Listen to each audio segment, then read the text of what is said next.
এই যে এখন আপনারা যে কবুতরটা দেখতেছেন এই কবুতরটা ডিম পাইরা মনে করেন জীবন শেষ, ওর জীবন নড়েও না চড়েও না। তো আপনারা প্রথমেই যে বাচ্চা দুইটা দেখতেছেন এই দুইটা হচ্ছে অপ্রয়োজনীয় বাচ্চা। আমি এমনই দুর্বল হয়ে গেছিল যে ডিম পাইরা মনে করেন মরেই যাবে এমন একটা অবস্থা। আর যদি খালি ডিমের মায়া করছেন, ঠিক আছে, যে আপনার ওরে দিয়া এই ডিমই ফুটাবেন, যে ডিমও পারছে পাইরা দুর্বল হয়েছে, তাইলে ভাই এই কবুতর কোনোভাবে বাঁচাইতে পারবেন না। আসসালামু আলাইকুম দর্শকবৃন্দ, কি অবস্থা সবার, কেমন আছেন আপনারা? আপনাদের সবাইকে আমাদের নতুন একটা ভিডিওতে স্বাগত। তো দর্শকবৃন্দ, আমরা এখন আসছি হচ্ছে কাকার বাসায়। কাকার বাসায় অনেকদিন পর একটু চেক করতে আসলাম কবুতর গুলা কেমন আছে। তো আইসাই প্রথমে যেটা নজর পড়লো সেটা হচ্ছে অপ্রয়োজনীয় কিছু কবুতরের বাচ্চা চোখে পড়লো। তো অপ্রয়োজনীয় বাচ্চাগুলো আগে আপনাদেরকে দেখাই। তো আপনারা প্রথমেই যে বাচ্চা দুইটা দেখতেছেন এই দুইটা হচ্ছে অপ্রয়োজনীয় বাচ্চা। আমি কেন বলি অপ্রয়োজনীয় বাচ্চা, কারণ হচ্ছে এই দুইটা বাচ্চা আসলে এই জোড়াটা থেকে, যে জোড়ার বাচ্চা, এই জোড়াটা থেকে আরো দুই জোড়া বাচ্চা করা হয়েছিল। তো শেষ বাচ্চা হইতেছে এগুলা।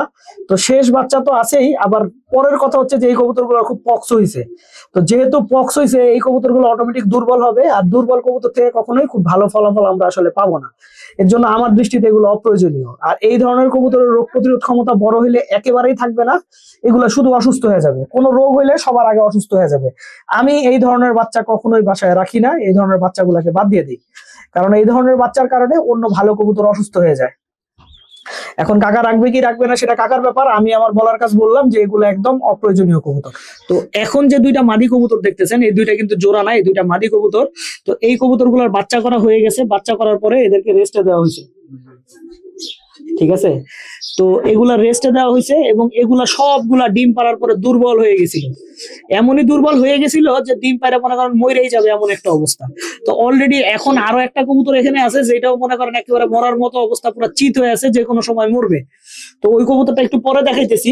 তো ঘটনা হচ্ছে যে যে এই মাদিটা কিন্তু টাল আছে, ঠিক আছে। টাল কবুতর আপনার বাচ্চা করার পরে, টাল কবুতর না যে কোনো কবুতরই বাচ্চা করার পরে আসলে আপনার দেখা যায় দুইবার টানা বাচ্চা করার পরে তৃতীয়বারে যা দেখা যায় ডিম পাইরে একদম দুর্বল হয়ে যায়, নড়তেও পারে না, চড়তেও পারে না। তো সেক্ষেত্রে এরকম রেস্টে দিতে হয়। তবে দুইটা মাদি একসাথে রাখা দিলে অনেক সময় জোড়া নিয়ে নিতেছে কিনা সেদিকে খেয়াল রাখতে হবে। যদি জোড়া নিয়ে নেয় তাইলে কিন্তু ভাই ওরা এই অবস্থাতে মাদিতে মাদিতে জোড়া নিয়ে ডিম পারবে আর আরো দুর্বল হয়ে যাবে। এখন এমন একটা কবুতর দেখায় যেটা ডিম পাইরা মনে করেন মরার মতো অবস্থা। এই যে এখন আপনারা যে কবুতরটা দেখতেছেন এই কবুতরটা ডিম পাইরা মনে করেন জীবন শেষ, ওর জীবন নড়েও না চড়েও না। এই যে একটু গ্রিড দিয়ে দেখি খায় নাকি, এই যে গ্রিড খাইতেছে দেখছেন। তো ডিম পাইরা যখন কবুতর দুর্বল হয়ে যায় ওর সবচাইতে প্রয়োজনীয় খাবার হইতেছে গ্রিড।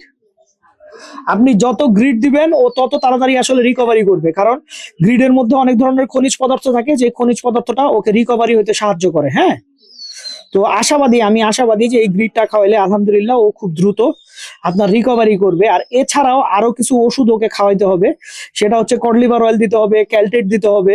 তো এইগুলা প্রত্যেকদিন মনে করেন আমি যেটা করি, আমার কবুতর এরকম দুর্বল হয়ে গেলে একদিন একটা কড লিভার অয়েল দেই, ঠিক আছে, তারপরের দিন একটা আপনার এই ক্যালটেট ওষুধ দেই, এক একদিন একটা করে দেই। এভাবে 3-4 দিন খাওয়াইলে আলহামদুলিল্লাহ দেখা যায় কবুতর গুলো সুস্থ হয়ে যায়। আর কবুতর বাচ্চা খাওয়াইতে গিয়ে কিন্তু এরকম দুর্বল হয়, ঠিক আছে। বাচ্চা যখন খুব বেশি খাওয়ানো পরে, খুব চাপ পরে, তখনই এরকম দুর্বল হয়। তো যাই হোক, ওরে আমরা এখন একটা কড লিভার অয়েল খাওয়াই দিই। তো এই যে আমার হাতে একটা কড লিভার অয়েল আপনারা দেখতেছেন। হ্যাঁ, এখন আমরা কড লিভার অয়েলটা ওরে খাওয়াই দিব। ওকে, এই আসো, এদিকে আসো। এই হচ্ছে কড লিভার অয়েল, শেষ খাওয়াই দিলাম। আর গ্রিড কিন্তু ওরা প্রচুর খাবে, ঠিক আছে। আর একটা কথা, এই ধরনের কবুতর গুলাকে বাইরে ছাইরা রাখতে হবে, বাইরে ছাইরা না রাখলে ও কিন্তু সুস্থ হবে না। আর যদি খালি ডিমের মায়া করছেন, ঠিক আছে, যে আপনার ওরে দিয়া এই ডিমই ফুটাবেন, যে ডিমও পারছে পায়রা দুর্বল হয়েছে, তাইলে ভাই এই কবুতর কোনোভাবে বাঁচাইতে পারবেন না। এই যে এগুলারও গ্রিড দিছে, দেখেন কিভাবে গ্রিড খাইতেছে। বাচ্চা করলে যদি কবুতরের সবসময় গ্রিড দিয়ে রাখেন, আমি একটা জিনিস বলতে পারি, কবুতরের বাচ্চাও ভালো পাবেন, কবুতরের বডি ফিটনেসও ইনশাল্লাহ ভালো থাকবে। আমি আসলে চেষ্টা করি হচ্ছে যখন আমি বাচ্চা করি তখন আপনার এখনো যেমন বাচ্চা করতেছি, আমি একদিন পর পর গ্রিডের বাটিতে গ্রিড দিয়ে দেই। ওরা যতটুকু গ্রিড খাওয়ায় বাকিটা খায় না, যতটুকু দরকার ততটুকু খেয়ে নেয়, এই আর কি। তো দর্শকবৃন্দ, ভিডিওটা আমি এখানেই শেষ করছি। আপনারা সবাই ভালো থাকবেন, 5 ওয়াক্ত নামাজ পড়বেন। আসসালামু আলাইকুম।